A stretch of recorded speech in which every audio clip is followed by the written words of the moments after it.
Hello, and welcome to the Wild Wild West podcast. My name is RichEh of the MHRT Network. Over to my left, that away, or right, depending on which way you are facing your screen, is Coach Defense of the Lockdown Defense podcast. Coach, with regards to your staple show there, your Tuesday show, now that you appear to be healthy and in good working order, are you guys going to spin that show back up later in the week, or is that going to... Yeah. We're going to try to go tomorrow evening. All right. Holla.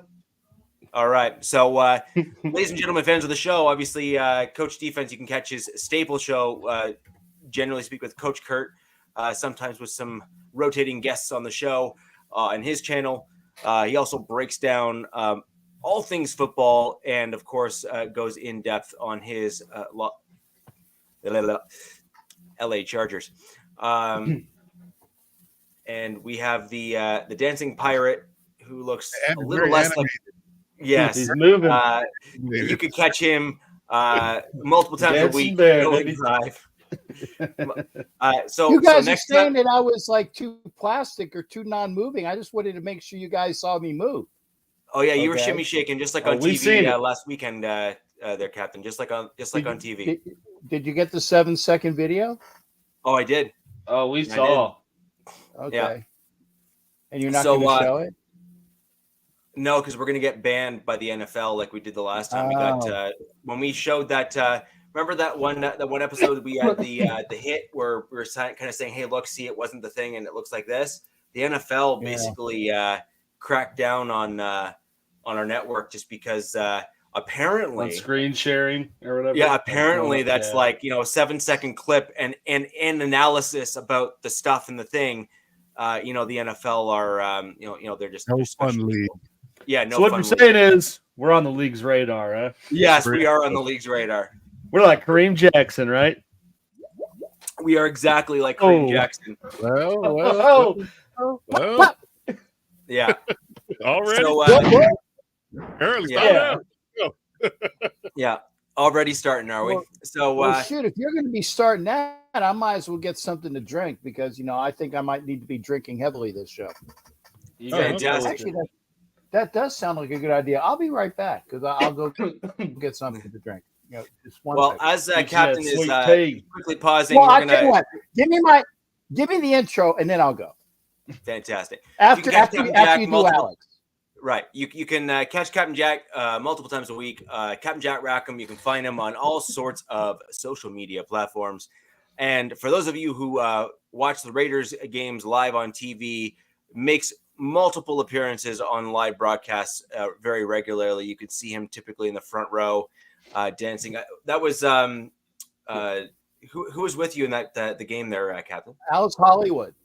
That was Hollywood. Okay, so that was Hollywood. Right, and I don't get on TV unless he's there. Yeah. I don't get on TV unless he's there because he's all blingy. I'm just the old dude. Yeah. You're just the pirate. And then we got Alex Gibbons. You can catch him on Arrowhead Addict as well as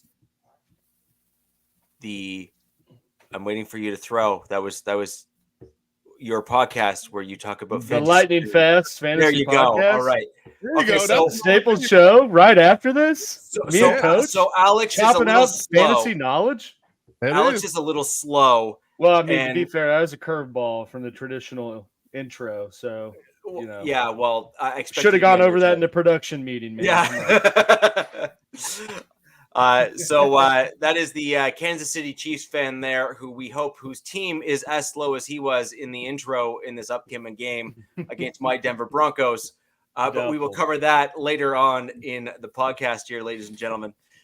And we may as well kick right off and start with things while Captain goes ahead and fills up a glass. I'll be right back. Gets his drink. I'll be right back. And gets his drink. I'm gonna get my drink. I'll be right back. Yeah, let's delve right in and talk about the Chargers-Chiefs game and get both of your reactions. Alex, we'll start with you, and Coach will finish it off with your clear agreement with everything that Alex is probably about to say. Yeah. I think overall assessment, you have to reference that don't know if you see it. It's kind of like it went viral. You know, the kid that plays high school, he's getting interviewed at half, and he says, "I think I got my swagger back."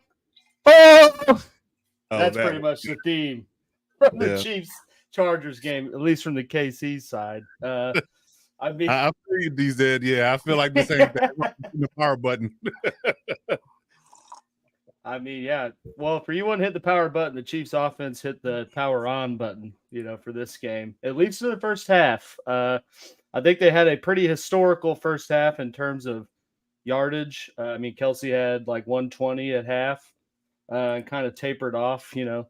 In the second half, obviously, adjustments were made on both sides, and they weren't as potent, you know, in terms of the ungodly pace they were on at halftime. Where they should have finished in terms of yards and everything. But I mean, from the Chiefs' perspective, this is the coming out party, so to speak, that you want in an AFC West matchup. You know, one that probably the most competitive person to take the AFC West at this juncture. So I mean, it was a huge game, and for them to pretty much be kind of lackluster offensively, you know, the past few weeks, I'd say it's pretty nice that, you know, Mahomes able to come out and throw for over 400 yards. Kelsey, you know, for whatever reason, the Chargers just didn't want to cover him, had almost 200, you know, 33 years of age.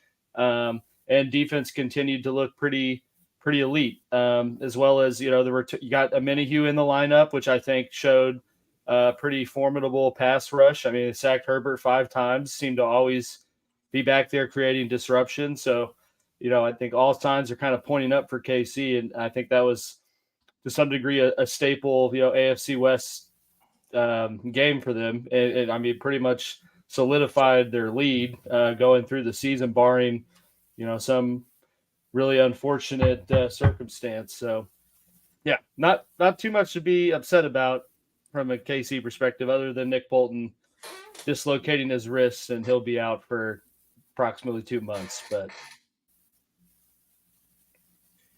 interesting. And in terms of your perspective of the same game, Coach, curious as to your thoughts.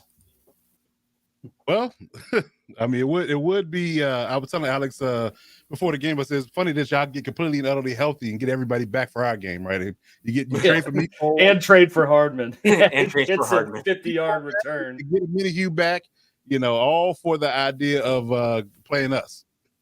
And I was fearful and fretful that they would, you know, as quote unquote, you know, get their swagger back and get a good stride offensively against us, because, you know, as we all know, that our defense hasn't been up to snuff since Brandon Staley's been in town. So, True.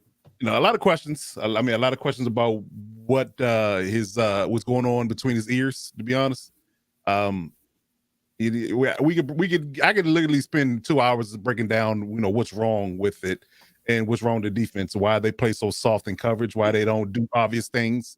Like, why do you have, like, prime example, why do you have a 3rd and long, 3rd and 15, and you know Mahomes is prone to scramble? Why would you not, if you're going to play soft coverage, why would you not spy him? That's unacceptable. You know, and then you wonder why people question you at the podium after the game, why you keep giving up 3rd and longs, you know, between penalties or just lackluster coverage or it's too soft coverage where, you know, if you have 15 yards, you're playing at 17. It really makes a whole lot of sense. I understand that you want to play deep and rally up, but you can't play you can't play behind the sticks and then rally up. We were always told as players, as defensive players, linebackers and DBs, essentially, is that if there's a 3rd or 4th and long situation, at the worst, you put your heels on the stick line. That's what you do. You put your heels on the stick line. You don't play behind the sticks, because that's a recipe for disaster. So if you don't make it there on time, they're going to get the yardage. Exactly. Yeah, I mean, they were giving them like the whole first half. They gave them like 8 yards of cushion, and then once they finally committed to man and pressing a little bit, obviously stopped some stuff in the second half. I think even the Bolt Bros that I was like, I don't know what the hell they were doing the first half from that regard, and just playing zone, because you can't really play zone against Kelsey, like unless you can't. He just makes up. I mean, I think Josie Jewell said that. Like, he's hard to guard because he literally makes up routes as he's going. Like, I mean, And you can tell that's what he does. When he tells it zone, I mean, he played QB, so when he tells it zone, he's like, "Oh, I'm just going to go over here." And then he's always wide open. Right. I mean, if nothing else, you can kind of scheme it. You can kind of play zone and bracket around Kelsey, but you have to do that, and it has to be a concerted effort to focus 2 zone defenders against him, or you can man him up and play zone around him. But you have to be savvy with it. You can't just let him roam free and play, spotty zone and expect him not to get open. I even saw a play, and I think it was either end of the first half, beginning second, when Derwin actually covered him one-on-one. Now, the problem, too, is in tandem, again, we're not playing complementary football, is that we had him locked up offensively in man, and Derwin had him locked up, and out of 2 breaks, he broke right, he broke back left, Derwin was right there. It wasn't until he got a third time to break to the opposite direction when he lost Derwin. There's no defender in the league that's going to be able to cover that for that long. You can roll out Deion Sanders, you can roll out Asante Samuel Sr., you can roll out Nadi Oswald. It's good, really good at man coverage. They're not going to be able to cover that long. I don't care who you are. So the idea of not being having to generate a pass rush on top of the fact that we couldn't cover early in the first half was the biggest part of our demise. From defensive perspective. Now, offensively, I don't know what the hell is happening since Mike Williams went down. I really don't. It's as if they can't function properly, or Herbert doesn't trust anybody but Keenan Allen, because again, he throws a Jaws Palmer in a pinch if he's wide open, but it's like his first read and his eyes going towards. Kurt even asked me this on Sunday. He said, what is Herbert looking at? I said he's first read is most likely is Allen. Because there's a couple of clips online that you saw Quentin Johnson break wide open, and by the time he looked off Keenan, the rush was there and he couldn't throw the ball to anybody secondary. So, it's a whole lot of dysfunction. I'm gonna use that word again. There's a whole lot of dysfunction going on both sides of the ball. And again, like you said, if we're gonna play solid enough defense to hold the Chiefs down in the second half, you have to be able to put points up on the offensive end. You have to. Again, if you can make waves against the Dallas defense, and I'm not saying that Chiefs defense is dog water. I'm not saying that at all. But I'm definitely saying that they, you can move ball on them. He said you better move the ball on the Chiefs offense, in tandem. So I just don't understand what the issue is from a offensive production perspective. It's like they just completely and utterly fall off the map, and it's completely opposite. Normally, people get better in the second half because they make adjustments. We get worse, So that's an issue. That's an issue. Got better at defense, worse. Better defense, terrible at offense. Right? Couldn't move the ball in the second half. Yeah. So I don't know what the fix is. They're calling for Brandon Staley's job if he loses to the Bears, which possibility. The Bears are starting to look better. Actually, they're starting. Badgett is the Purdy dude. He's the new Purdy man. Hey, listen. He's looking Purdy up in Chicago. All right. It's always that X factor of a person you don't have a lot of film on, right? So who knows what to expect? Who knows what to expect? And at this point, they have nothing to lose. They're going to come in with reckless abandon, and if you don't play solid football or play down to your competition, which Chargers typically like to do, then you get messed around and lose, and it's up there. It's not like it's home. So you have to figure something out on both sides. Again. Can't sleep on the idea that they're, I won't call it a downtrodden team, but they're a team that's had some issues in the past 2 years. If they don't fix it, I don't know what to tell you. At this point, if we lose to the Chiefs, we lost to the Chiefs, we lose to the Bears as well. Just go ahead and tank for whatever high draft pick you want, because I think in this draft, it's gold at this point. Because if you have a high draft pick in this draft and you're not looking for a quarterback, you could sell off a high draft pick and get multiple picks and just rebuild the team overnight. Tank for Caleb, man. No, we're not doing that. You could send Herbert out to the Giants or something. No, we're not doing anything physically irresponsible after signing him to a long-term deal. He's the guy. It's just a matter of getting what you can get from that draft pick if we definitely end up in the upper tier of top 10 picks. But yeah, it's rough. It's rough to say the least. I mean, it's not much right going on right now. It's not much I can say that's a positive, that's going right. This is definitely something that's happening that we can build on. It's not much of that. It's I think it's an identity crisis when it comes down to Staley's what he does and what he doesn't want to do with his defense, per se, because I really believe that he just really is a by the book kind of guy. I think he literally is. I'm just going to put this out there, and that's what we're going to do. It doesn't matter whether my personnel can do it or not, because the amount of zone he plays, we don't play zone well. Like we're not a good zone coverage team, and that's where you went wrong with J.C. Jackson. He's a man coverage corner. I even did a whole video on that. He's a man coverage corner. You botched that. Your Sadiq Samuel's another man coverage corner. And so is I would give my Sadiq Samuel a little bit of a hybrid nod. He's probably the best zone cover person we have, but he's better than man.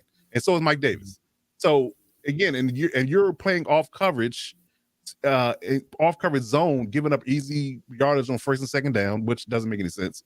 Then on top of that, you're not putting your players in your best position possible to maximize their skill set.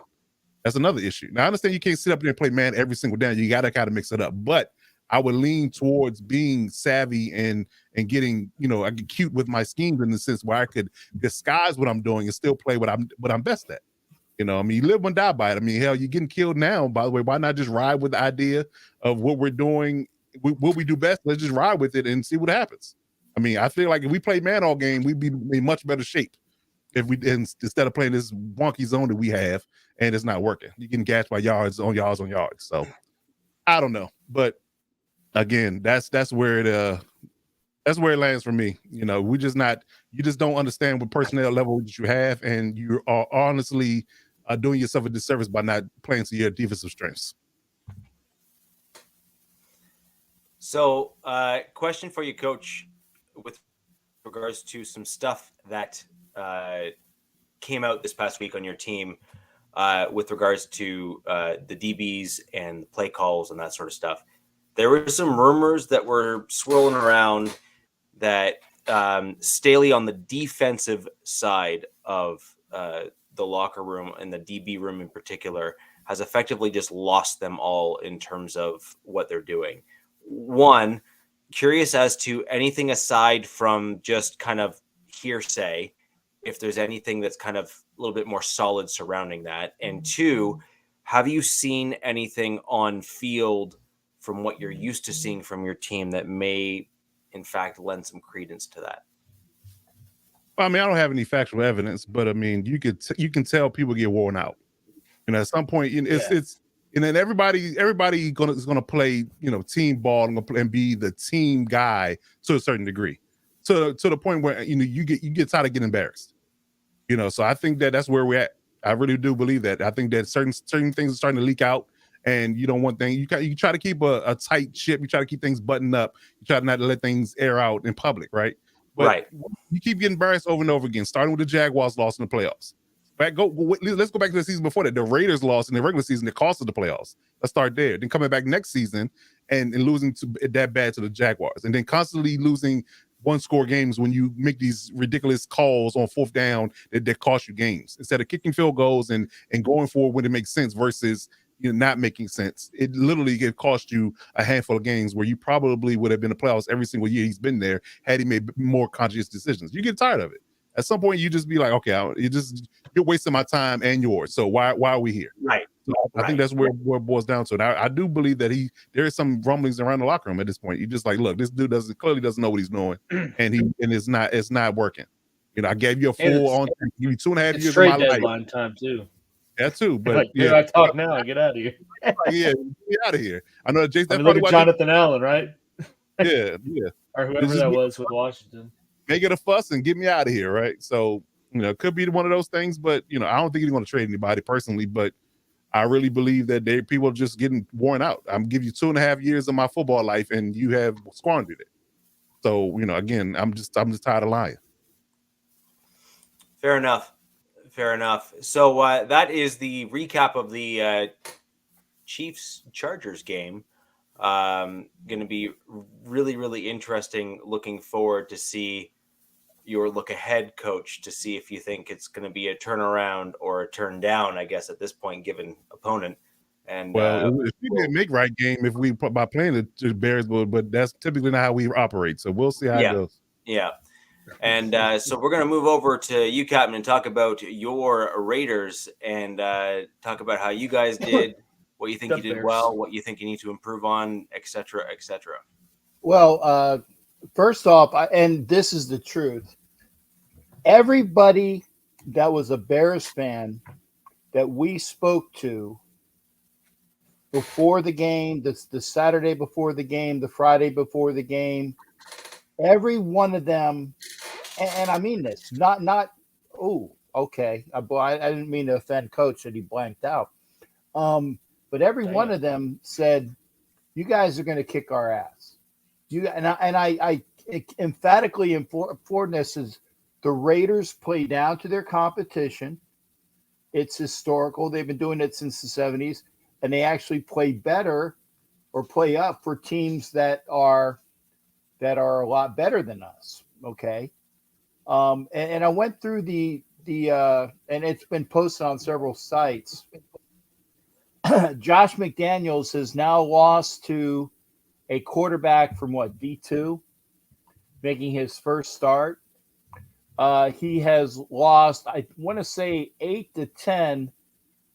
What is it? Double digit leads since he's been the coach. He's lost to a high school coach that came in Jeff Saturday. Yeah, Jeff Saturday that came in on basically with a week's notice to be the coach of the Colts. And he lost to, and that's why I wish Coach was here. He there you go. Just in time for me to give you plaudits. He lost to Baker Mayfield and the Garglers on a short week when the guy had maybe 3 to 5 days to study the playbook. They said he only had an hour. He had a day. He actually had more time. That wasn't than on the. That wasn't on the Chargers. Over. He was on the Rams there. That was the Rams. Oh, okay. I apologize. Yeah, I had really needed to get the jab in. Yeah, I apologize. I saw. No, that was a Freudian slip because I saw SoFi and I went there. Honestly, trust me, I'll say garglers all day long, but it was really I saw the SoFi and it reminded me. Okay, so I apologize, Coach. It wasn't against the Chargers. It was against the Rams in SoFi.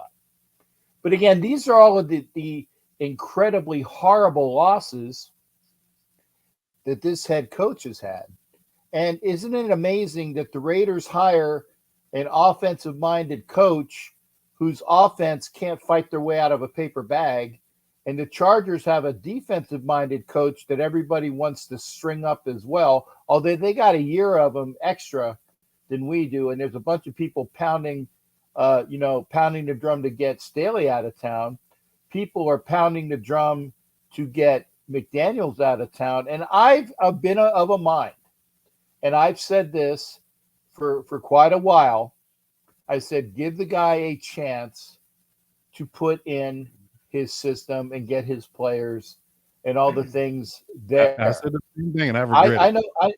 I no longer think that way. I really don't. I no longer think that way. I know RichEh was saying how McDaniel was partially responsible for his interjections that made a eventual Super Bowl winning team in Denver.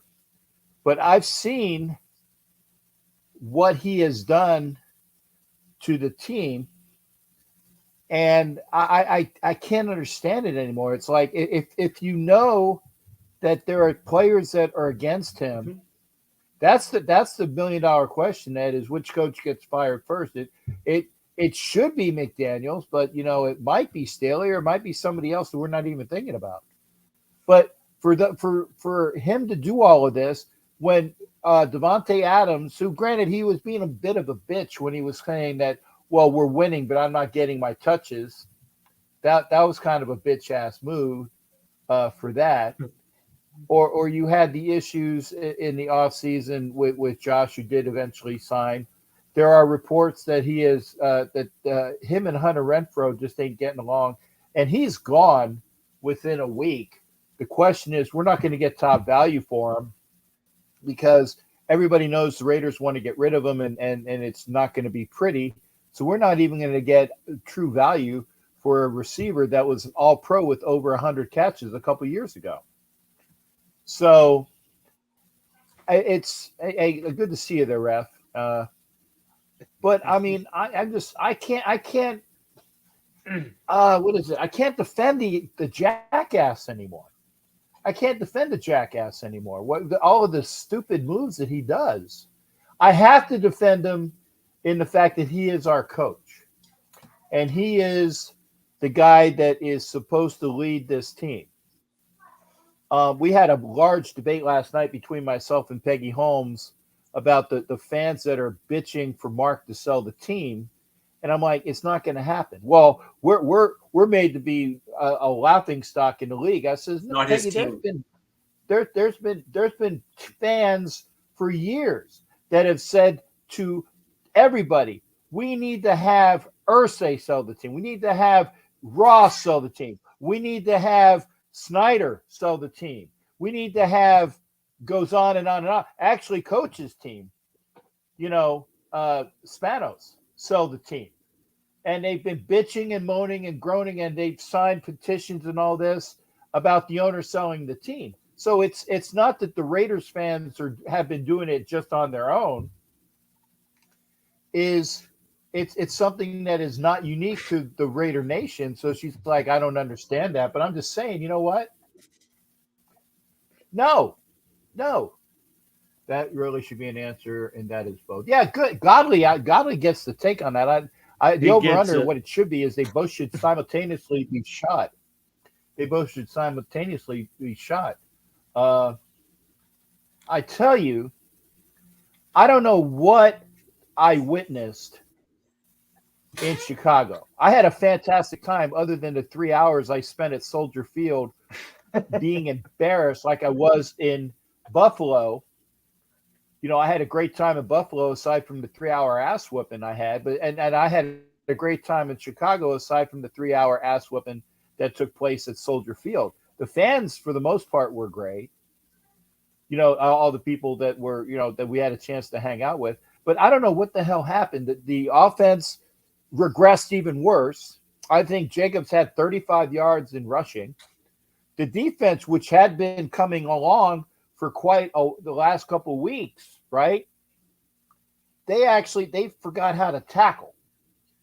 I mean, I'm sure I don't know if you guys have seen it, but the incredible Olay tackle that Marcus Peters has that was on YouTube, where the guy's coming down and he throws his arm out and goes, Olay! All he needed was the red cape and the black hat, That's all he needed. People were not tackling. And it was funny because actually Peggy said, well, he led the team in tackles. I'm like, well, that's a sad fact. A sad fact that Marcus Peters led the team in tackles, and he just didn't even give it up for one play. I don't know what else. Never want your secondary guy leading the team in tackles either. Well, but that's normal. That's been normal.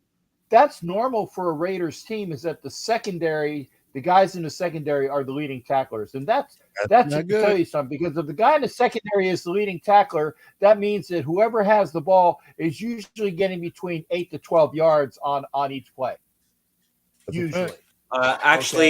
Captain, it also means, or can also mean, because the Broncos have suffered from the same fate a couple years. The Chargers, I think, have had the same thing with where you have Derwin James and some other guys that are leading a team in tackles. What that normally means is one of two things: either exactly what you said, Captain, which is the guys are making it to the third level rather than the second level, which is basically a minimum 8-yard run, if that's kind of what you're thinking. Yeah.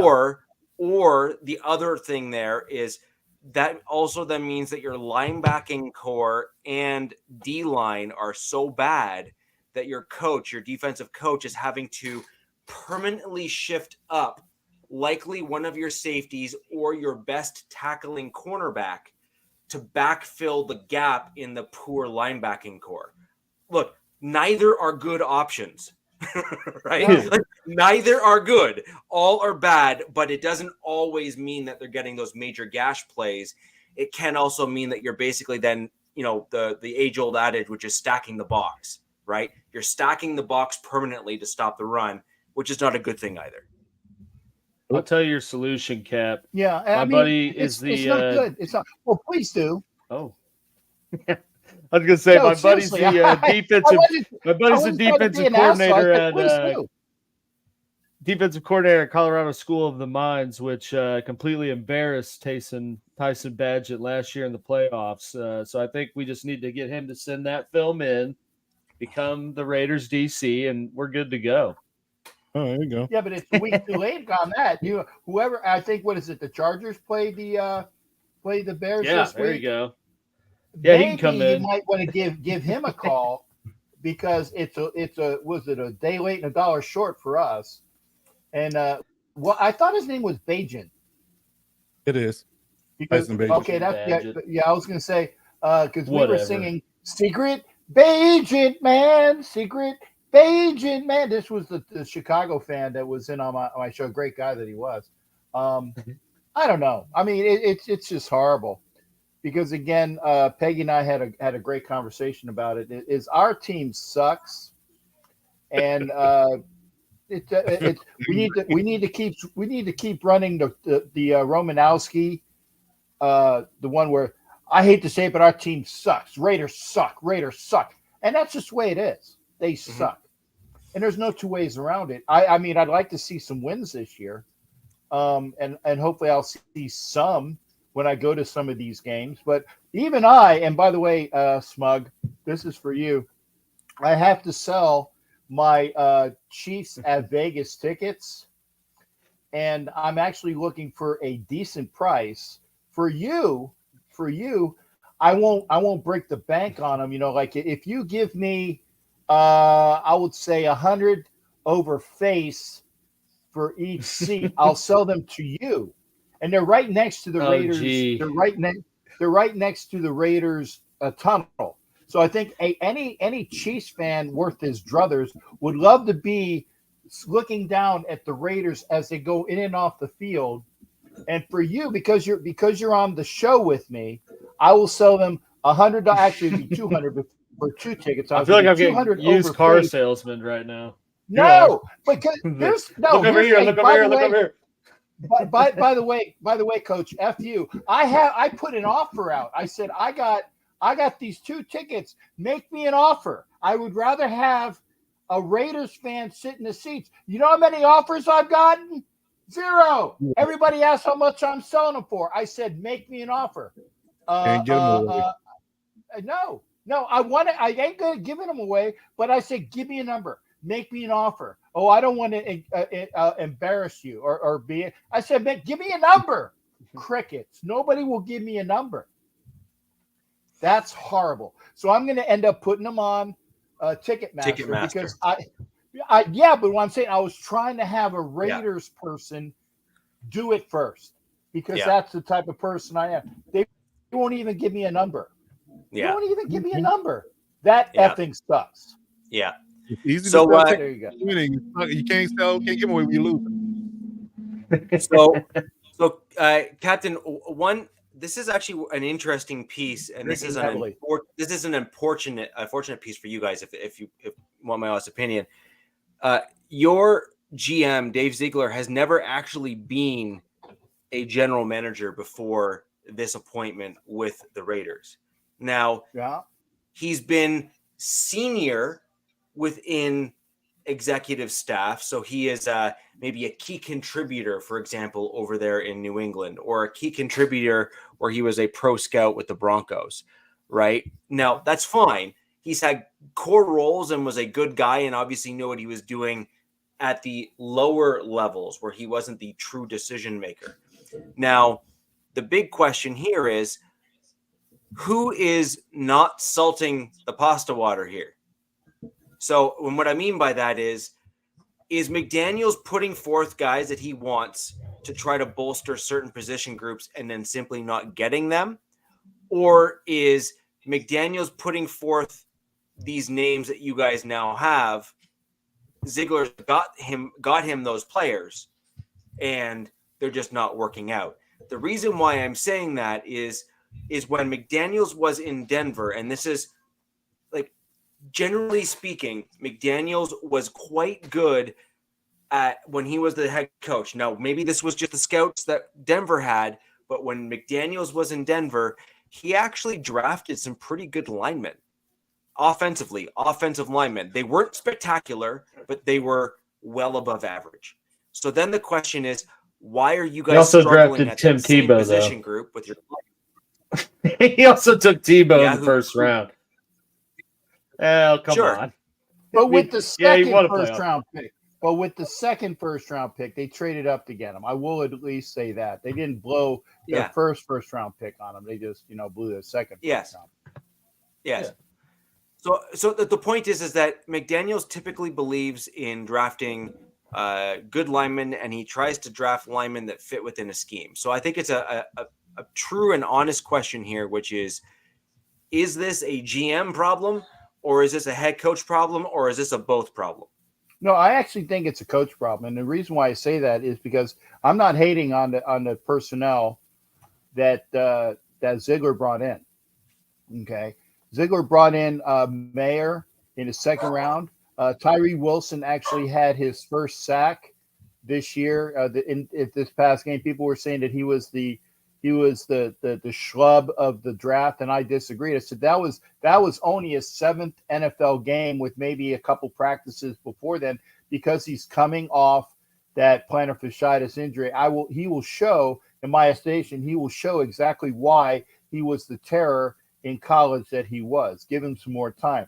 Like I said, you got Aiden O'Connell, who by the way, whose parents are cool, because we got a chance to meet them after the game, walking off with Hollywood and I.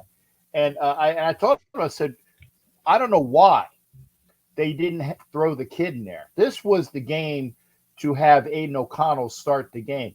Next week in Detroit, or as I say on Raider Nation Live, which will be showing at 6 o'clock Eastern tomorrow, leading up to the Thursday night game. There's your plug right there. 6 Eastern on my channel, along with NFL Nation Live channel for your viewing pleasure.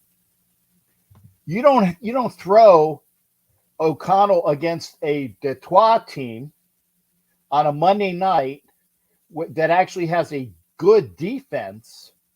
Okay, no, you throw O'Connell against a abysmal to that point in time Bears defense in what was actually a homecoming of sorts to him, because he went to friggin' Purdue. Okay, Yeah. It would have been a good time for him to start the game, but does McDaniel do that? I refuse to call him I can't say It's all not the words that other preseason people anymore, Cap. Come on. But here's the thing, though. What Hoyer you need was terrible in the what- preseason. Well, and I know, and I which is why I can't understand why you have a guy that played well in the preseason and did decently in his first start in Los Angeles against the Garglers, aside from a pick that shouldn't have been. But that was a play call. That was a bad play call, because they should have ran Jacobs 3 times at the 3-yard line. And I mean, they went Pete Carroll on him and threw a pick, right? Anyway, I'm pissed. I'm verbose. I'm drinking heavily. This is strawberry daiquiris that have been melted down. Okay. Hello. There you go. This is to you guys. But I don't know what's going on. I want to get rid of the coach. I have to support him as he's our coach, but I want him gone. I want him gone this year. Let Rob Ryan Do you be the what do you call it? Interim coach, friggin' coach. And I say Ziegler, I can stay because I haven't seen anything bad out of him. So that'd be interesting. Go ahead. I'm sorry, Alex. Oh no, I mean, kind of similar to Richie's question to Coach a little earlier. I mean, I think at least on, I wouldn't say maybe the most informed Twitter NFL profiles out there, but you've been seeing rumblings of anonymous Raiders players bitching about McDaniels and his coaching style, and that he's lost the locker room. And I just wanted to see if that's what kind of how you gauge it, is someone who goes to the games and can kind of see it somewhat in real time. Do you think do you think it's lost, or certainly probably heading there if not, but just get your thoughts on that. I think it is. I think it is. I would say that we found out that the Raiders got off the plane on Saturday to play a Central Time game on a Sunday. To me, that just smacks of stupidity. Okay, it smacks of stupidity. Now, if you're going to stay there a week and hit Detroit, a week later and stay in the Central Time zone, great. But why not do it on Friday and get an extra day of acclimation? Okay, Saturday night, come in for a game. And I don't know whether they came back or not. I don't know if they're practicing. I know that when they were practicing in Buffalo for the Buffalo game, they were in West Virginia for a couple days, and then they went to Buffalo. I don't know what the game plan is. I don't know, but it is stupidity on McDaniels, and I'm sick of it. I can't defend it anymore. I have to say yes, he's our coach until such a time that he's not our coach. But it's hard. It's hard to say anything positive about the SOB other than he's like people say Captain Jack for coach. Sure, I'd love to coach. And I have been a coach. Granted, I coached high school, but again, hey, Jeff Saturday coached high school and he won. And I've been a high school coach, so I guess I can do the same thing as well. Yeah. I'm sorry if that didn't answer your question there, Alex, or whatnot, but it's a no, it did. I was reading refs. I thought he was responding to this Kareem Jackson thing, so I was staring at that. No, he's got no, Jack, you cannot call him Mick yet. We got to respect the guy. You got to respect the guy. No, you can call him that, Jack. I think so. As an outsider looking in, I think it's perfect. Not on my show, Smug. Not on my show. Maybe on the wonderful on the Lightning Fast Fantasy Podcast. You definitely can. You can come call them that all you want. on the Lightning Fast, get your picks in for fantasy football with that dude. No, that dude. There you go. I'll get it. With Coach and Smug. I can't. There you go. With Coach and Smug immediately after this show at 9:30 Eastern. Get your fantasy picks from the two guys that won't let you down. But on my show, you're going to call McDaniels. There you go. But get your fantasy picks from those two guys. Yeah. So I'm going to quickly jump into the Broncos versus Green Bay game, where I'm going to touch on this comment here. And go from there. So for those that didn't see, Surtain and Green Bay receiver in the end zone had a bit of a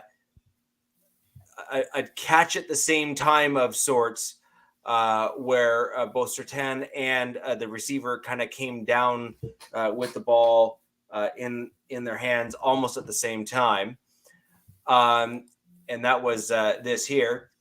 And so since we happen to have a NFL ref in the house in Ref Guru of NFL Nation Live, again, you can catch that show at 6 p.m. Eastern tomorrow night on Captain Jack's channel. As well as NFL Nation Live channel. And on NFL Nation Live. I just want to try to condense things so that you guys can kind of draw people to the right channels on your show. But we have a ruling from Ref after seeing it, obviously, where he is ruling it in favor of what Gene Sarator's original comment was before he probably got a call from the NFL commissioner to said, if you ever want to see a paycheck from the league again, you're going to reverse stance, who then said, oh, I was wrong. But he seemed pretty definitive about it when he made the comment before and gave examples, but gave no examples in his rebuttal. So you're all going to know which one I believe and which one I think is absolute dog water. And NFL Nation Live Ref Guru qualifies his comment further and clarifies it even further here by saying that the reason why it was or should have been a Surtain interception was that Surtain's feet hit first, which oddly enough, is the exact same reason that Gene Sarator gave in his original explanation as to why he thought it was also an interception for Pat Surtain. Now, this is not going to be a show of me complaining about the refs because that's just not going to be productive at this point. But I do think as an overarching broad piece, the NFL has a major problem, and I think it's just being very much highlighted this year more than ever. And that is on the NFL Twitter account, they tweeted out that this Philadelphia Eagles cornerback is just, playing so great. And man, look at this hit, laying the wood, whatever the case may be. And the clip that they opted to post was him absolutely clocking the crap out of defense's wide receiver and touting it as a wonderful thing. That is a problem, and the NFL has to do their best to try to square that round peg. Because you can't do that. You just can't. You either care about player safety and you're trying to rule out these types of hits, or you don't care about player safety and you want this to be an entertaining sport. I am kind of more in the, dude, you're playing a contact sport, you're going to get hurt, you're getting paid millions of dollars. Or millions of dollars. I don't pity you. Yeah, deal with it, right? That's my opinion for what it's worth. And that's kind of the thing. So I have no pity for a dude that gets hit when he spins around. Frankly, I think the defensive back should hit him as hard as possible. I have the exact same comment. I don't know if you saw my tweet on the Mahomes piece on the sideline when you guys first played the Broncos. So so people were getting all pissy at the defensive back for the Broncos when Mahomes was running along the sideline, and the guy Mathis, rather than clocking him, kind of spun around and kind of tried to just kind of bracket him to try to get Mahomes to run out of bounds, and instead Mahomes kept on running. So my answer to that is simple. Separate the lower half of Mahomes from the upper half. Period. If he's going to run with the ball, he is deemed a wide receiver. I don't care what number he is or who he is in the league and the status. Kill him. Yeah. Well, I mean, all he's got to do is try to. Sorry, but I'm not sliding, and then that's big penalty. Right, but the thing is, he wasn't. That is the mindset you want on defensive players. Yeah. I don't disagree with that. Yeah, and so what's happening with smart players, which I have to give Mahomes some credit for, is he's capitalizing on the fact that the refs in the league are treating him like he should have bubble wrap and a flag attached to his butt. Which is, hey, I'm going to go ahead and pretend that I'm running towards the sideline so this defender doesn't clock me, and then I'm going to run for an extra 5 yards and then get all of the accolades from everyone in the league that I made such a smart play. At some point, the league has to come to grips with the fact that if you put incentives in place to have players like Mahomes and other quarterbacks like him, that the incentives are going to work in the favor of the quarterback, and the quarterbacks are going to effectively exploit the rules that are completely in their favor. Mahomes did it, and that's cool. But the rules need to either change or they need to stop penalizing defensive backs and or linebackers for just absolutely clobbering these guys. Because frankly, if a quarterback is running the ball, they deserve to get hit and hard. Mm-hmm. So anyways, that's my 2 cents on what I think is wrong in this particular thing. And because if you incentivize something, you're just going to get more of the thing. It's just that's true of life as well. And we've seen that it's also I'd say created timidness too, and on the defensive side of the ball. Like for example, a Jets game, or I think it was a Jets game, that safety just came barreling down. I mean, Mahomes rolled left. Safety was I don't even know the miles per hour he hit on that, but he was moving. And then it's just like his controller died and he ran past him. And I'm willing to bet he was like, I'm moving too fast. I'm going to blow him up. And that's probably going to be like an ejection. So he's just like, and you see that with some of the, I guess, more elite QBs. I agree. Feel like teams and that's play them more timid out of fear of penalties, are fines or ejections. And I mean, I mean, there's no continuity across the board on who's protected more than other. But I mean, it's obviously, I think, clear that NFL doesn't want, your Mahomes, your Josh Allens, your Herberts, those guys to go down. So they're going to get, more calls to deter hits. But I mean, I'm not saying that's right. That's just how it's gone. Yeah, Richie's rants. Yeah, that's a good one. I think I just dawned a new segment on the channel. I'm just saying. Yeah. In real time, we just birthed a new segment. But I think that a lot of what Alex is saying is true, because I think a lot of defenders miss tackles because of that as well. I think that a lot of broken tackles, a lot of big plays happen because people are trying to throttle down, trying not to get a penalty, trying to make a safe tackle, trying to think too much, and they're getting penalized because they're giving up big plays. You get the flag or you get a touchdown. I mean, either one is not ideal.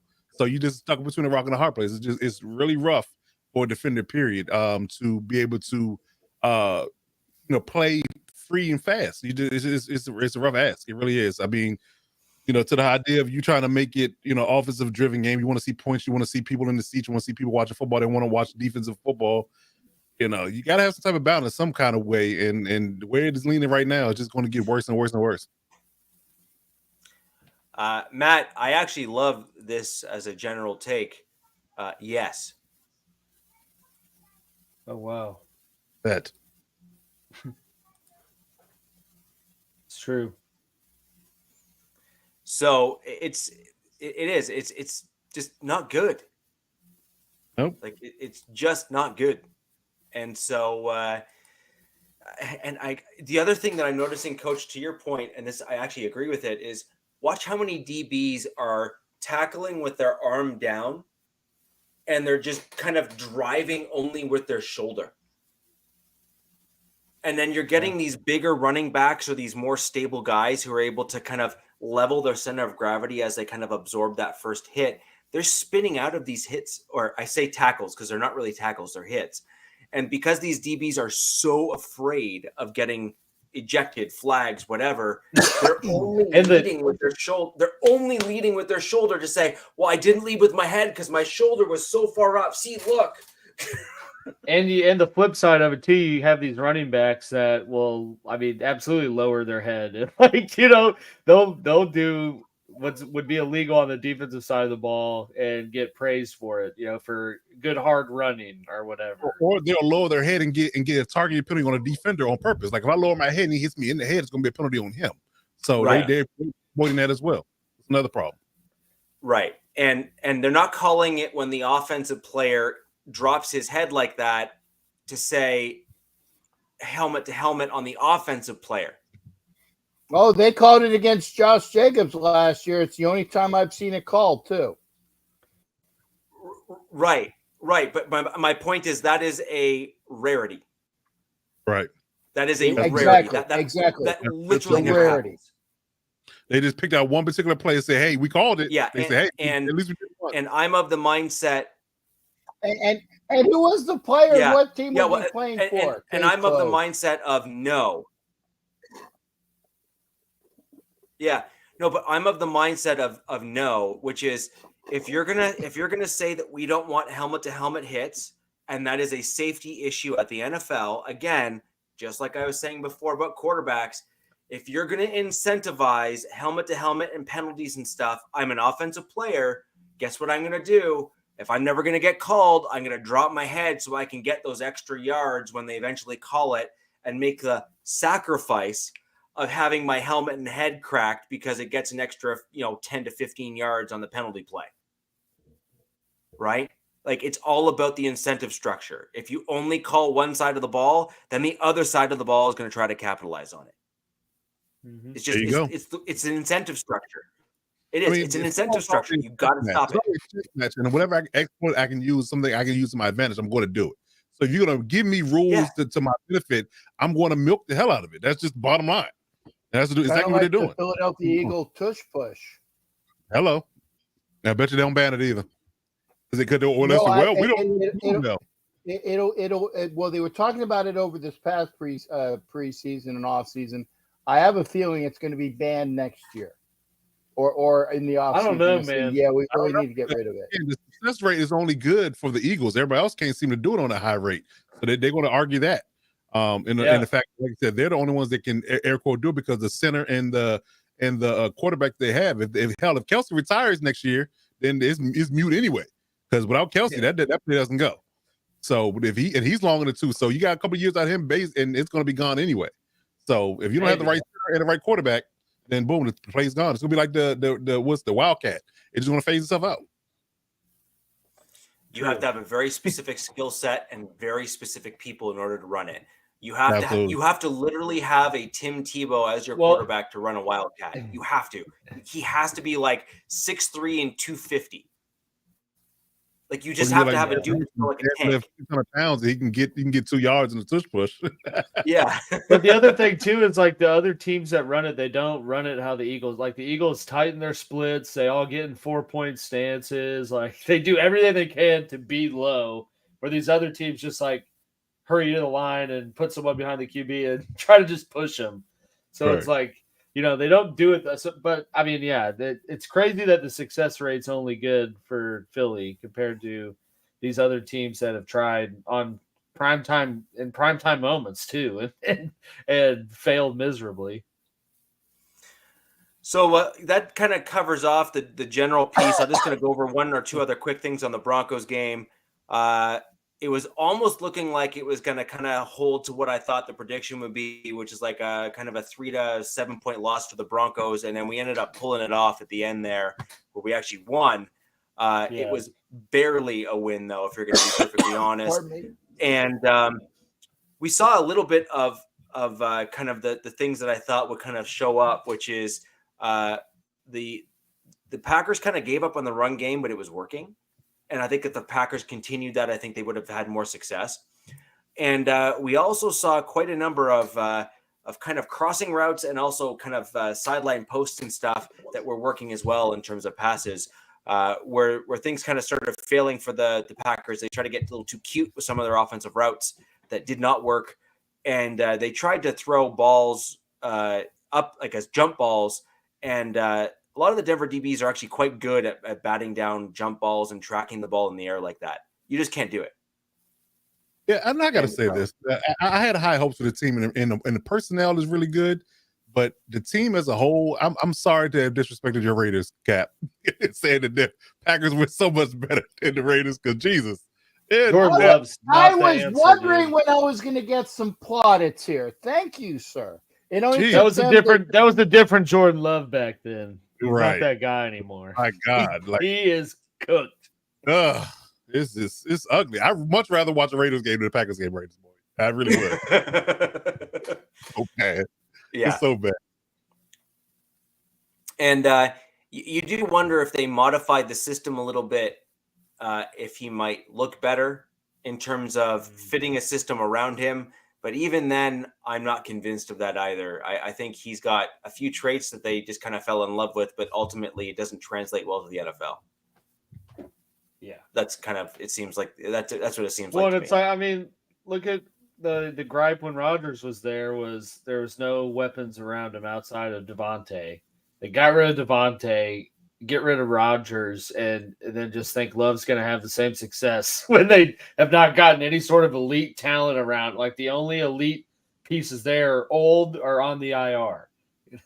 It's like so they're not doing much to help them, but yeah. Well, I mean, I think Dylan's a pretty darn good back. I think Jones is a great back. I think he's a great dual threat back, but again, they're not using the way you need to be using them either. That's a problem. Yeah, I agree. But either way, it was an interesting game, and I'm looking ahead now to Alex when our two teams face. And since this is a Wild West podcast, I think we may as well just shimmy shake on up and start talking about our matchup. And go from there. That they're playing twice in 3 weeks. I don't think I've ever seen that before. But they're just like, we got to get this out of the way fast. Yeah, I'm kidding. That was fun. It That was. was so smug. That was. So First step is admitting. That is smug amongst smug, man. That was awesome. I see this as a loss, obviously, for the Broncos. I do not think we're going to be beating the Chiefs. I was originally inclined to think that this was going to be a close game because last game was a lot closer than I thought it was going to be. I'm actually less inclined to think that now. I think that the problem that the Broncos are going to have right now is we have pass rush, which I think might impact your quarterback a little bit more this game, and it'll be a matter of how he does to beat the rush, and he typically does well. So Browning has come back into our lineup, and he had a very high win rate last game. A very high win rate.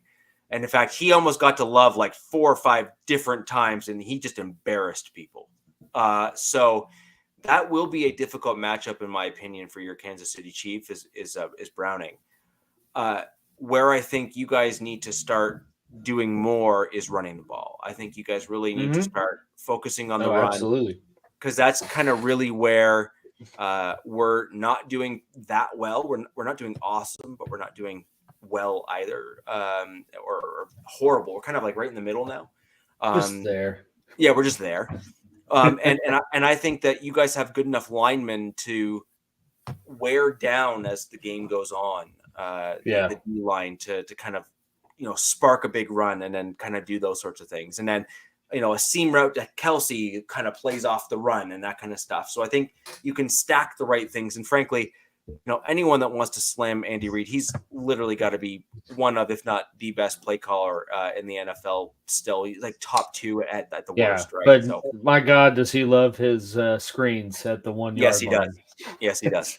Dude, I mean, runs pretty sweet like screens overall, but it's like sometimes, I feel like they abandon the run for stuff like that, which I agree. I think I say it every week, but at least when they weren't a full cylinder, getting 400, 500 yards of offense in a half, like they kind of needed to run the ball to kind of control the game. And I mean, that's pretty much, I think, the key to last time. I mean, I don't think there's really any different keys to success when you're playing a team again, second time in 3 weeks. But I do think it's going to be close. Just like I said, I think in the last eight or nine showdowns, it hasn't been decided by more than 6 points. So, I think we see a close AFC West matchup. I just, I hope that the Chiefs offense continues and can continue to kind of build the explosiveness that they've come out of the show with the last couple of weeks. I mean, Rashid Rice has kind of come on for a rookie and an Andy Reid system, kind of been a pleasant surprise, in terms of his involvement. But yeah, I mean, I think you got to run the ball to control the clock. I mean, I know that the defense, especially after the showcase, last week, they're going to get after Russ, because I think Russ average is taking like 3 sacks a game. So, I mean, they're going to get after him. You hope that can kind of help create turnover moments, or just keep points off the board. But at the end of the day, we're in week 8, and the Chiefs defense is yet to give up 22 points in a game. So, I don't see this being the game where they break that streak, but maybe they do. Either way, I mean, I think Chiefs win. Probably, I think they're 7-point favorites. So, I mean, maybe like a 10-point game. Actually, the one person I think is going to have a little bit more subdued game here is going to be Kelsey. And the reason why I think Kelsey is going to have a more subdued game is Kareem Jackson's he's a good player. He hits really hard, but he's not as great in coverage. Yeah. But the guy that's actually better in coverage is going to be the guy that's starting. And that's PJ Locke, who had an interception against Green Bay. And I think he's a player to look out for ultimately, because I think he is quick enough to keep up, and I think that he has vision. He's really started to kind of come on these last 2 years. As a Broncos fan, I kind of pay attention to kind of how he is, and he started to really hone his skill sets. He came off as a kind of a throwaway guy on the Broncos roster, and I think he's really turned into a really solid asset for our team. And ultimately, I believe will stick on the roster as a depth piece for our team going forward. And I think Kareem Jackson ultimately will be the sacrificial lamb in that room, who won't be returning, despite the fact that I love the fact that he's like 32 years old and hits like he's 20. Yeah, he just likes to fly around, man. Yeah. So, but I actually think drugs. I actually think that Kelsey's going to have maybe a little bit. I mean, he had 9 catches for 124 yards last game. So, right. I mean, and it's hard to duplicate that. No, he was he the slips difference there though. He was the difference, right? In that first game, and I just think that I think Hardman is going to have a more front and center role, and I also think that Rice, as you said, is going to have to kind of dial that up a little bit more in order for you guys to have similar success. Because, like I said, when you start putting the right players in the right spot, PJ Locke is like a half step down below Caden Stearns, right? Stearns is a guy that would honestly, he would really give Kelsey a bit of a run for his money. He's a very, very good safety. And I think that PJ Locke is kind of at a generally similar skill set. Yeah. So that's kind of my general take. That's my general take. But what I do think we're going to have is where Mahomes is a smart enough guy, and so is Andy Reid, where you're either going to shift to the run, or Hardman will be the guy that you get that. I don't know if you remember the last time he played last year. Hardman had that long bomb play where he just gashed us like 3-4 times in a row. See, I see that happening. I see those plays happening. I mean, that would be nice. They'd certainly miss a over the top presence in their offense. Yeah. So I think it'd be interesting to see what happens integrating that. But yeah, I mean, I just think the biggest key for KC is just to continue the defensive flow. I mean, they held Russ to under 100 passing yards last game. Yeah, I'd say typically, no matter what's happening with the ground game, if you can do that, it's you're going to win. Pretty good recipe to win. Yeah. So yeah. I mean, but nonetheless, like I said, last 9 games have been, I think, 6 points or less, or 8 points or less. This one was, this is 11-point difference. So I mean, it's going to be a close AFC West game because that's just how they go. Yeah, and then the other thing that you guys, if your pass rush is starting to turn on, Russ has been prone this season to put the ball on the turf. He's had several drops this year. A couple of them have been kind of turned over. So depending on where you guys are at with your pass rush, that would be another potential weakness, I think, where, if you guys get to Russ, he can have the ball knocked out of his hands and, put it on the ground or, whatever the case may be. And he's kind of starting to attempt to kind of play hero ball a little bit, right? Where he's doing too much and then try to run with the ball and then dropping it. I mean, yeah, but that's what you got to do in some situations. So, anyways, over to, I think we pretty much covered off everything we need to with the Broncos Chiefs. I think we pretty much are consensus where this is likely going to be another Chiefs victory. Can range anywhere from kind of that 1 touchdown to maybe a 2 or 3 touchdown, depending on turnovers and what becomes of those turnovers is really, I think, what'll be the difference in the game. And then we will flip over to the Chargers and Coach, and let's get your feedback on what you think is going to happen with your team. I just hope we don't lose. That's my Go Chargers. Yeah, I mean, I think listen. If we can fully get out the tank and we lose to the Bears, I mean, let's be honest. I still don't believe that the rumors about Staley being fired if we lose the game, but they just haven't. The Spanos family has just never had the gumption in past years, no matter how bad it's been, to to rock the boat at mid of the season, right? So that part I'm not honestly truly confident on. However, it'll be completely we'd be at rock bottom when we lose to the Bears. I mean, let's be honest. But the thing about the Bears is that they're unknown. You know, they like I said, they're starting to turn the corner. Defense actually played really well. They won the top fantasy defenses last week, ironically, in their game. Hold on, coach. What was the one thing that I said last podcast when Captain's team was about to play? The Bears. What was the one thing I said? I said their defensive line for the Bears is sneaky good. Yeah, I said I go back and watch the tape. That was the one thing I said. Their D line is sneaky good. The tapes. Yeah. Check the tape. Receipts. Check the receipts. So yeah. I mean, again, you have to look at that. Okay, Dion. Okay, Dion. What? Oh, he talks about the chat. Yeah.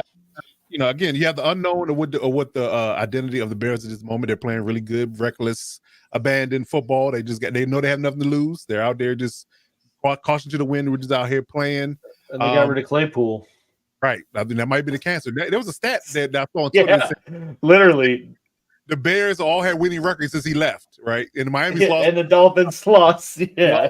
He's the curse, dude. He's the curse, right? He's the curse. He's a bad juju. But yeah, so I mean, again, you have to play opponents as if they're, you know, top of the league. You can't sleep on people, you know, and then the unknown of having a backup quarterback in there with a little film on him, you just don't know what to expect. He played really well last week.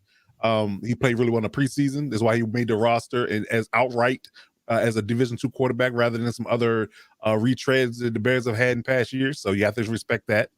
Again, we're playing up there. We're playing up north. It's, you know, different kind of atmosphere up there, open field, to be outside. You know, it's, you know, I'm not sure what the weather's going to be just yet. You know, but we're going to probably be a little bit windy. It was warm. It was warm in Chicago. Yes. I mean, I brought my wool coat and I had it off before I even went in the stadium at at 12:30, you know. Right. It was pleasant. It was wonderful. It was wonderful. Yeah, according to the weather, I mean, if it doesn't change. Yeah, it's a night game, Sunday night game. Yeah. Well, it might be a little bit of the weather off of the water, but it was pleasant. Yeah, you gotta. I mean, it'll be nice. It'll be nice. Okay. Yeah, so 12-mile-an-hour winds, 73 degrees, so no rain. So hopefully that'll help us out. But again, you just have to really understand that this team is not going to lay down. So, you know, we're going to come out and have to establish some things, and what those things are, I'm not sure. If I had to say, pick a couple of things we should try to work on and try to get better at. Try to involve Quentin Johnston. One, I would say that's one thing. Please. Yeah, right. Selfishly for fantasy purposes, I understand. Please. Well, then he had one catch for 40 yards in our game, and then they just didn't do anything again. Exactly. So, you know, try to focus on him and try to reestablish the line of scrimmage. And just giving Herbert more than 1 second to throw the football. You know, I think that's the biggest issue. If he can get off of his first read and get to a second read, you know, in a decent amount of times and dropbacks, then we'd be better off completing passes. But that's been the biggest issue. I was just telling Jack that in the chat. I said the issue about him is about getting other people the ball is that he don't have the time. You know, he's getting pressure in his face, especially from the interior. The interior pressure's got to be better.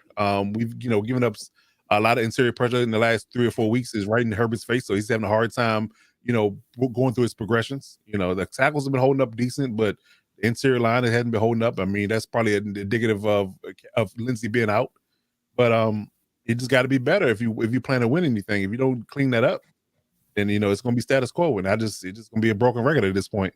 And I'll be to say the same thing week in and week out that we got to fix. And it just, whether or not it gets fixed or you improve on it's going to be the question. But I would like to see them improve in running the ball with that 1-2 punch. I like what they did a little bit with Eckler and Kelly in certain regards in the first half of the Chiefs game. They can work more so on that and getting Quentin Johnson involved. That'll be a win for me to see we improve in some area. But outside of that, just a constant production and playing complementary football is what I want to see. the defense complement the offense complement the defense, and we move the ball for 4 quarters. Like, I'm not saying we need to score in every single drive, but let's not completely go anemic in one half or another, the first or second half, and then we'll be better off. If we can do that, I feel like we will win the game. But if we avoid of that, if we play like we played against the Chiefs, have one good half, one bad half, we're probably going to win. Yeah.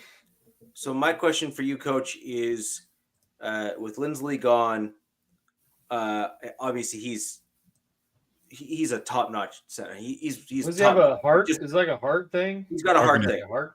Yeah. So obviously you can never plan for a heart condition or anything kind of wonky like that. You just can't. So then the piece here is you've seen such a drop-off from the center position in terms of pressure on your quarterback, which is then impacting your ability to really play out your playbook appropriately. Given that, and given that you're seeing that week in, week out, do you guys think, or do you think that your team may be buyers in the before the trade deadline to either trade for somebody or try to target a dedicated center who you believe is an upgrade over the backup that you're currently using? Well, that particular position and that level of experience isn't dropping out of the sky. So most people that have that, they're not selling it. Like, you don't go see the Chiefs give up on Creed Humphrey no matter what you ask for. No matter what you get. No, I mean, I don't even know who you would. Yeah, I don't know what old centers are out there. Jason Kelce, Creed Humphrey, Corey Lindsley, and then name me another center. Ragnow, maybe. He's pretty good. That's 4. That's 4 out of the 32 teams. So it's not is Hudson still available? Who? Is Hudson still available? Rodney? Talk about Chief Rodney? Well, no, the Raider Rodney Hudson. Are you talking about the Arizona Cardinals Rodney Hudson? Yes, right. The Chief Raider Arizona Cardinal retired Rodney Hudson. I'd give him a ring, man. You can't. All I can say is no. I guess what I'm saying, it's Coach, such a hard thing too, though, with the center, because it's like, I mean, that is the quarterback of the offensive line. That's like trading for someone, saying, "Hey, here's a whole new playbook, whole new protections, all these new calls." And like, Herbert's kind of younger guy, so I'm going to need you to like identify when you got to shift the protection. Like they got to figure all that out in like whatever 3 days. Like, it's not going to happen overnight. It's not going to happen overnight. Now, I don't believe that's something that they're going to address in trade. They might discuss it because of Lindsey's condition in the draft.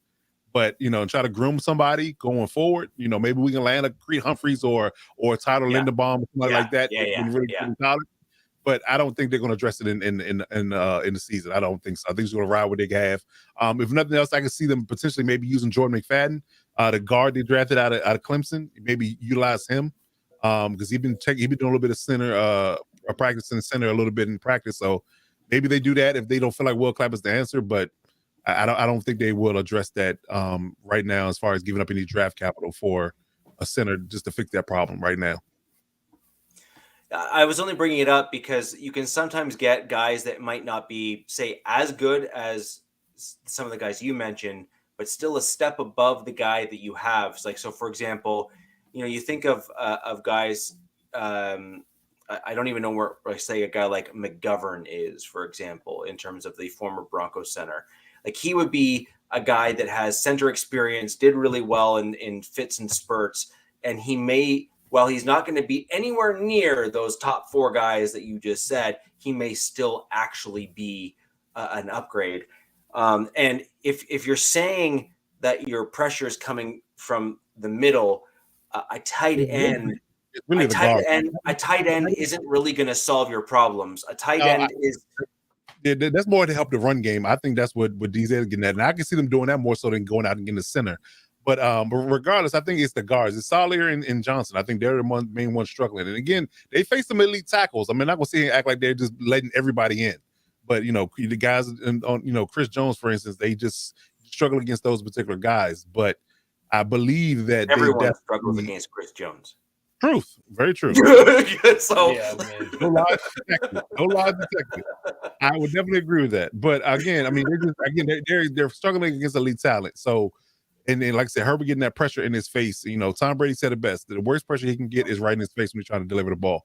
So That particular problem is got to get fixed. They got to do something, give them help, things of that nature, or they can, they kind of chip and help and, do things like that with a blocking tight end. You can chip down, give the end, a delay rush and let the tackle help on the defensive tackle, and then he can flow back out to the end. Just a bunch of things you can do. Chip late with the running backs, things of that nature, but you just got to scheme it right. And again, that comes in with Lindsey calling protections up front. That helps. The having that type of guy that can engineer that level of protection will give Herbert more time. So if they can fix that problem and play more complementary football and play longer stretches of good football, then we'll be in good shape. But that's where it boils down to. Captain, over to you now with regards to your Raiders and your upcoming game, your thoughts and predictions. The floor is yours. It's going to be ugly, and I will have a Sunday show. I mean, I could have ended it there. I said always go out on top, just like Costanza said. It's going to be ugly, and I leave the conference stage. All right, that's it. That's a wrap. That's it. It's going to be ugly, and people were asking me if I was going to go to the. Well, I will say Detroit on this show. Remember, when you watch NFL Nation Live tomorrow, it'll be called Detroit because Jean-Paul Jacques always calls them Detroit Lions. Detroit Lions. And the Detroit Lions are going to kick the merde out of the Raiders on Monday night. The only good thing about that is that I will have a show tomorrow. On Sunday. I don't even know what day it is. I will have my show on Sunday, and we will talk about all of the other teams and whichever team is currently on Sunday. Is that you, Coach, on Sunday night? Yeah, it is.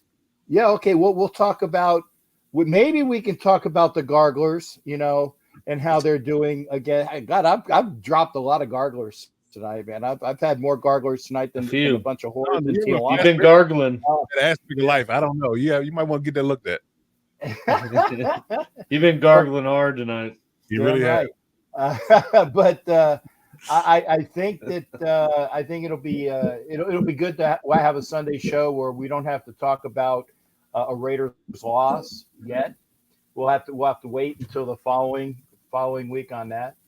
But that might be better. You got Aiden Hutchinson and whoever plays on the other side. The Lions got a really good defense, and that's why I said O'Connell playing against the Bears. That was the game to start O'Connell. Okay, not against the Lions on a Monday night game, on a primetime game against a team that may represent the NFC if they squeak by. Okay, because you got obviously the Niners who are looking kind of crappy, losing 2 in a row. You got the Eagles, which obviously look tight, and you got the Lions looking like world beaters at times. Those are your top three. Those are easily your top three. Right, those are the top three in the NFC. Yeah. So it's going to be ugly early, just like you go to a bar and get that out of the way, grab a 5, knock her out, and then come back at 2 and see if anything decent is left. Go ugly early on Monday. Damn. Got a full playbook on that one, huh? There you go. That's it. And go back at 2 and see if anything decent. See if you can improve. But there you go. It's gonna be an ugly Monday night game. We will be talking on the Sunday show about everybody. Coach, I said if you want to come on in and talk about your boys, everybody talk about your boys on Sunday night with the Ask Captain Jack show. There's another shameless plug. Hey, I normally don't plug my own shows. I plug everybody else's. But come in. It's going to be awful. Oh, my buddies were asking me if I was going to go to Detroit. I'm like, are you effing serious? Okay, first off, I'm only going to games that I've already paid for because you guys know my present employment situation, right? I'm like, no, I'm not. If I even had the Jones to go to Detroit on Monday, I would fly with my gear on minus all the chains on a Monday flight watch the game, right? If I can get tickets, which would be hard because people actually want to go to the game now, right? And then take a red eye back because that would be the least expensive way to do it. And even I'm not doing that. Why watch an ass whooping when I can sit down comfortably, eat a pizza or my leftovers tacos tonight? There's a plug for my wife's tacos because they were really good, and eat that on Monday. Arby's for the Or win. I do have one more Arby's where don't fluff the meat, Bubba. Don't fluff the meat on your Arby's. That's just wrong. I'm saying It needs to be one. Yeah. It needs to You be on the start a shirt. Captain Jack shirt. But Don't fluff that's your meat. it. Don't fluff the meat. And then with my face on it, that would be great. But yeah, there's going to be something good. But don't go to a game to watch that ass whooping. Save up for the following week where I will be in Vegas for the Giants. That'll be fun. But yeah, it's going to be ugly. Nothing really to be said. I would like it to be less than a double-digit loss. And people are wondering if they will finally get rid of McDaniel. I don't know. But it needs to be done. It needs to, how we go ugly early, you need to fire early. Just get rid of the cancer, man. Just draw it up, find out who wants to play this year under an interim coach, get a decent coach next year. Don't blow up the whole team because you got some really good players that might want to play. And and you're going to get rid of Renfro, and you're getting rid of a guy that's an all-pro, and maybe whoever the next coach is could have frickin', I didn't say F, I said frickin', could have frickin' used him. For what? I don't know. I agree. And Apocalypse, as a Bronco fan, we have attempted to forget Joe Flacco being the Bronco. Very brief. Actually, just on that note, Joe Flacco's most popular thing as a Bronco was his presser, because that was the year when we drafted Drew Lock, and they asked him about, are you excited to mentor like a young quarterback? And then he's like, no, I'm here for me. He was honest. Took the Ryan about Tannehill approach. He was completely honest, but I think he's kind of missing the point, right? So now let's look at Joe Flacco today, as it stands today. He won a Super Bowl, and he now is doing nothing but coming off as being a washed-up old guy, and he has absolutely no legacy to leave behind in the NFL, and he had every opportunity to kind of impart some of his knowledge on Drew as a young quarterback and do it the right way, like you see other quarterbacks want to do. Like you hear Shannon Sharp. No, I meant you. Oh, I gotcha. He's calling you Joe Flacco. That's a compliment. That guy won a Super Bowl. Great. I mean, the bling is just in behind here. Yeah. That's better because I also get Mike McCarthy too. Just the general look, but I have more hair than he does, and certainly a thicker beard. But anyways, I think I do think you're right, Captain. I do think it's going to be a pretty rough game. That Lions defense, especially that defensive line, that's going to be rough. Their offensive line's pretty good too, man. Yeah, it is. Yeah. It is. But it's home golf. So here's the thing: you might actually see he's going to be home golf. You might actually see Aiden O'Connell in that game because they're saying that maybe Jimmy Garbaggio might be ready for that game. Maybe Garbaggio will, and he would be number one. And with the defense of Detroit being what it is, they might break his ass. Then they might break Hoyer's ass. And then you really would have the third string emergency quarterback play in that game. And I'm not being facetious. I'm being honest on this one. You say Garoppolo is about a paper cut away from the IR. Okay. And then you have Hoyer as your quarterback. Bad. Why? Do they allow walkers on the field? If they did, I'd be playing. I'd be playing with Cam Jack with his cane on the field. Just give me some shoulder pads. Be like that. I'd be more effort. Man. Like the longest yard. Like that alumni football, flag football, the old guy running. Oh, yeah. Yeah. No, but I think you're right. I think it's quite possible. I mean, if Garoppolo's back, he is certainly not the healthiest guy. And he's like basically, a stiff wind away from being sent back to the actually he's a fart wind away from being on the IR. I'm just saying. What you said. Honestly, I think if he comes back, Coach Stewart's going to grab that. There you go. He knows me by now. Yeah. So, anyways, guys, that's going to do it for today's show. We have a whole host of interesting games coming up. Including a divisional matchup between the Broncos and Chiefs. We're going to have, I think, some interesting results and really defining moments in most of the seasons at this point. For example, Coach, is this going to be a turnaround moment for the Chargers where you're going to start seeing some benefits? Are you going to see the Chiefs continue their winning ways? Are you going to see some regression? I think that'll be interesting. I don't see that happening. But either way, interesting week. Always great to see divisional matchups because it really does define kind of what you can do and what you can't do. Ladies and gentlemen, until next week, where the West Side is the best side. Peace! Yeah! You can still go. Even when you feel slow, you can still go. Even when there's no hope, you can still go. I never answer to no, man, I still go. Go, go, go, go, go, go, go, go, go, go. Hustle hard, hustle every single day.